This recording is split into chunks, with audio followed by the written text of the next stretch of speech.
গেছে, দেশেই তো আছে, অধিকাংশ তো বেঁচে আছে, কিন্তু সিস্টেমটাই হলো এমন। ইসলামপন্থীরা যদি জেগে যায়, বাতিলপন্থীরা তাগুতপন্থীরা এমনি চুপসে যায়, আর ইসলামপন্থীরা যদি নিজেরাই বিড়াল হয়ে যায়, তখন গলির কুত্তাগুলো তাদেরকে তাড়া করে বেড়ায়। এই কারণে পাওয়ারের কোনো বিকল্প নাই, শুধু মিষ্টি মিষ্টি কথায় সমাজ যদি পরিবর্তন হতো। আল্লাহ নবী মক্কার যুগে কি মিষ্টি কথা বলেন নাই? আল্লাহ নবী মক্কার যুগে কি দ্বীনের দাওয়াত দেন নাই? আল্লাহ নবী মক্কার যুগে কি দোয়া করেন নাই? আল্লাহ নবী মক্কার যুগে কি ইবাদত বন্দেগী করেন নাই? আল্লাহ নবী মক্কার যুগে কি তালিম, তাজকির, নসিহত, ওয়াজ কোনো কিছু বন্ধ রেখেছেন? সবই তো করেছেন। তারপরও বদরে কেন যেতে হলো? উহুদে কেন যেতে হলো? খান্দকে কেন যেতে হলো? তাবুকে কেন যেতে হলো? হুনাইনে কেন যেতে হলো? আল্লাহ নবীকে 27টা ময়দানে কেন ছুটে যেতে হলো?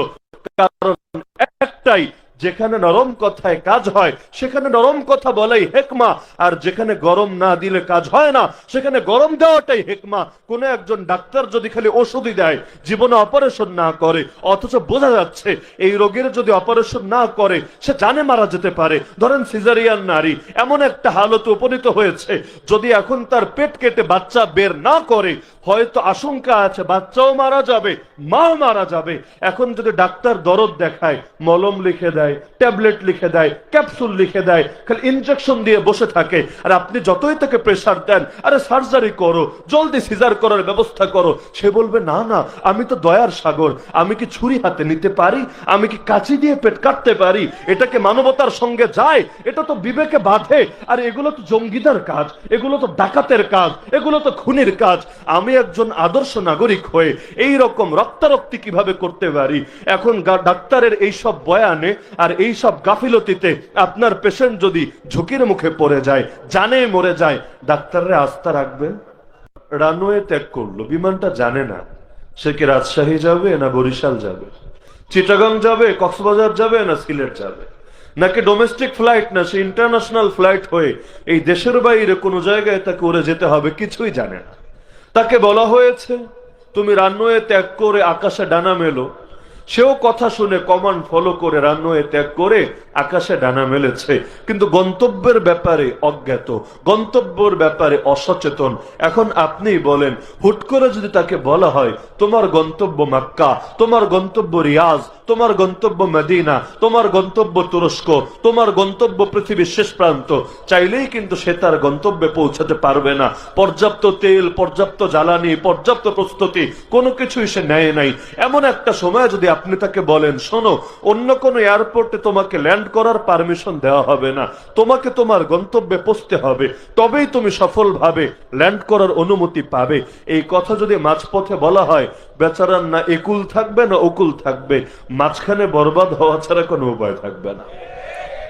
তো নিজের লক্ষ্যের ব্যাপারে যদি লোকে না জানে, তাহলে জীবনটা দেখতে দেখতে এমনি এমনি কেটে যায়। যখন কাছাকাছি সময় চলে আসে মৃত্যুর, তখন যদি সচেতন হয়ে যায়, আরে আমাকে তো এত দূরের গন্তব্যে যেতে হবে, কিছুই করার থাকে না, না আয়ু তাকে সাপোর্ট দেয়, না মালাকুল মাউত তাকে ঢিল দেয়। আর মৃত্যুর ফেরেশতা যখন সামনে আসবে, মানুষ বলবে লাউলা আখারতানি ইলা আজালিন করিব, আরে সামান্য একটু সময় আমার সুযোগ দাও না, ফাসাদদাকা ওয়া আকুম মিনাস সালিহিন, আমি সদকা করে আসি, আমি নেককার হয়ে আসি, আমি দিনদার হয়ে আসি, আমি আল্লাহওয়ালা হয়ে আসি। কিন্তু আল্লাহ বলেন ইযা জাআ আজালুহুম, নির্ধারিত মেয়াদ যখন ঘনিয়ে আসবে, লা ইস্তাখিরুনা সাআতাও ওয়া লা ইস্তাকদিমুন, এক মুহূর্ত মৃত্যু আগাবেও না, এক মুহূর্ত পিছাবেও না। অকাল মৃত্যু বলতে কোনো শব্দ ইসলামে নাই। আজকাল তো বড় বড় নেতা নেত্রীরা পর্যন্ত এইসব শব্দ ব্যবহার করে। অনেক সময় বড় বড় ব্যবসায়ীরা কালো একটা বিশাল ব্যানার টানিয়ে দোকানের মধ্যে এটা লিখে রাখে, অমুকের অকাল মৃত্যুতে আমরা গভীর শোকাহত।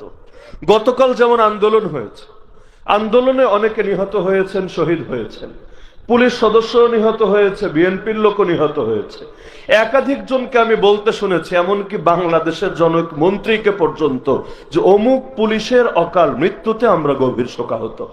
কারো মৃত্যুতে শোক জানাতে নিন্দার কিছু নাই, আল্লাহর রাসূল নিজে মৃত্যুতে শোক জানিয়েছেন। সুতরাং মুমিনের মৃত্যুতে শোকাহত হতেও সমস্যা নাই, শোক জানাতেও সমস্যা নাই।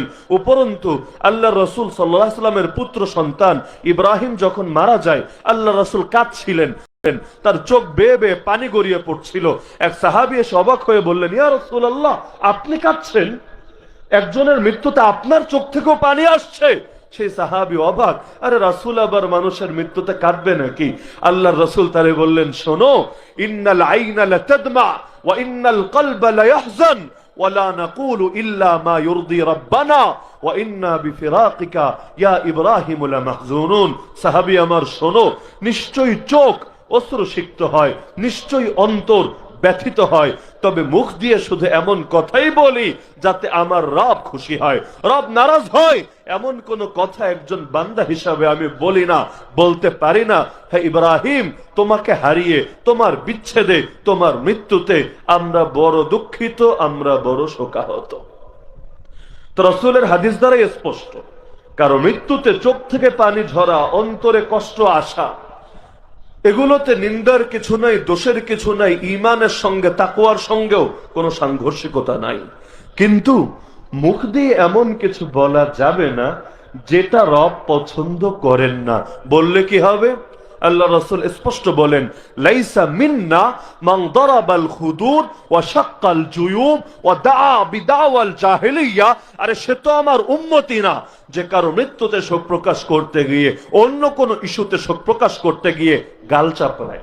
গাল চাপড়ানো বুঝেন না?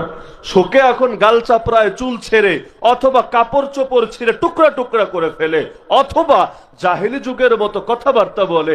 জাহিলি যুগের কথাবার্তা বুঝেন? যেটা ইসলাম সাপোর্ট করে না, কুফুর সাপোর্ট করে, শিরিক সাপোর্ট করে, সেটাকে জাহিলি যুগের জাহিলি সুলভ কথাবার্তা বলে। তো অকাল মৃত্যু মানেটা কি? তার মানে আল্লাহ যেই কাল নির্ধারণ করেছিলেন সেই কালে মরে নাই। আল্লাহ কাল রেখেছিলেন মনে করেন 60 বছর, মরে গেছে 30 বছরে, অকালে অ্যাক্সিডেন্ট ঘটে গেছে। যদি এটাই মানেন, এটাই যদি হয় আপনার বিশ্বাস, তাহলে বলেন মারলো কে? সারা জীবন বলে আসলেন হায়াতের মালিক কে, মৌতের মালিক কে, উপকার অপকার, সুস্থতা অসুস্থতা সবকিছুর মালিক কে? ইন্নাল্লাহা আলা কুল্লি শাইইন কাদির, সর্বময় ক্ষমতার মালিক তো একজনই, নাম তার আল্লাহ। আলা ইন্নাল কুওয়াতা লিল্লাহি জামিআ, কোরআন জানাচ্ছে, জেনে রাখবা বান্দা, সর্বময় শক্তির মালিক একজনই, নাম তার আল্লাহ। তো কন্ট্রোল যদি আল্লাহর হাতেই থাকে, আর আল্লাহ যে কাল নির্ধারণ করে রেখেছেন সেই কাল না এসে থাকে, মারলোটাকে, তাকে ধরে আনেন, তার রিমান্ডে নেন। আল্লাহ ছাড়া কেউ মারতে পারে? যেমনি ভাবে আল্লাহ ছাড়া কেউ গড়তে পারে না। হাল মিন খালিকিন গায়রুল্লাহ, কোরআনে আল্লাহ